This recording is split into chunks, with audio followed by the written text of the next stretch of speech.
fight. Let them fight. Let them fight. Let them fight. In a very surprising manner, we had Seth Rollins come out to the ring. Once he got to the ring after his formal introduction, he told the ring announcer that he was to declare himself the winner of the fight between Seth Rollins versus Dean Ambrose that was supposed to take place earlier.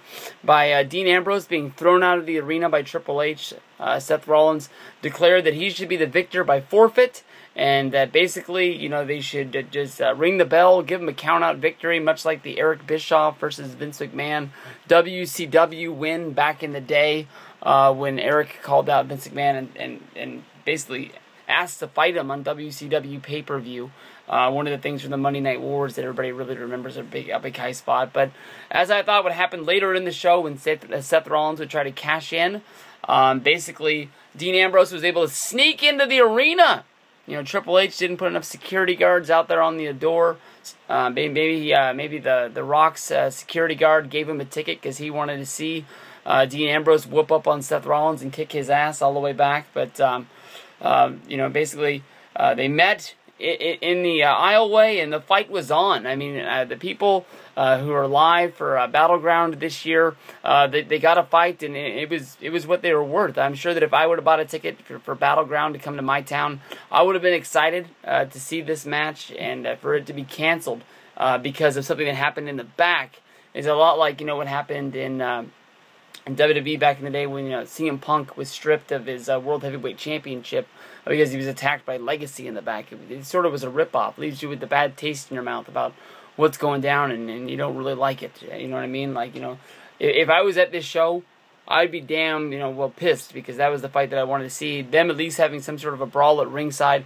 Basically all of the referees had to come down and try to break this up before Triple H came down there, yelling at Ambrose, telling him that, you know, you're not going to ruin this for me, kick him out of the arena. That's what you said like a half hour ago, Triple H. It didn't work then, it's not going to work now. So I guess they're keeping, the plan to be is that Dean Ambrose is going to be ready and willing to go if Randy Orton or Kane doesn't win the big one at the end of the show. You know, Ambrose will be able to run down with that golden briefcase and try to cash in. Odds are, Ambrose snuck in once, he's probably going to sneak in again. Triple H, you shouldn't have kept him in the, you shouldn't have kicked him out of the arena. You should have kept him locked in some sort of a room back there, you know, handcuff him basically to your desk, or, I don't know, you hit him with a sledgehammer yourself, hit him with 3 pedigrees right there on the outside of the ring. You know he ain't getting up from that. But at least we got the brawl. I had a little bit of a bad taste in my mouth. I'm excited. SummerSlam? SummerSlam! It's making its return this year. 5 years strong. Been heading down there, and we're going to see it one more time this year. And I'm excited. First time only. Might as well make this the freaking, you know, co-main event. Put it right up there. This is a hot match that people are really wanting to see. You know, just stretching out a little bit longer. WWE knows what they're doing. People are going to be excited. People are going to want to see this. So I'm down. SummerSlam. Seth Rollins versus Dean Ambrose one-on-one right there in the middle of the ring. First time. Don't do this on Raw. Well, we know they ain't going to do it on SmackDown.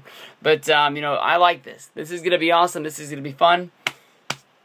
If we get Brock Lesnar versus Cena, like a lot of people said, and we get good old Seth Rollins versus Dean Ambrose, I'll be happy. And we've seen them for the first time live at SummerSlam. We, the people. Jack Swagger. Peace.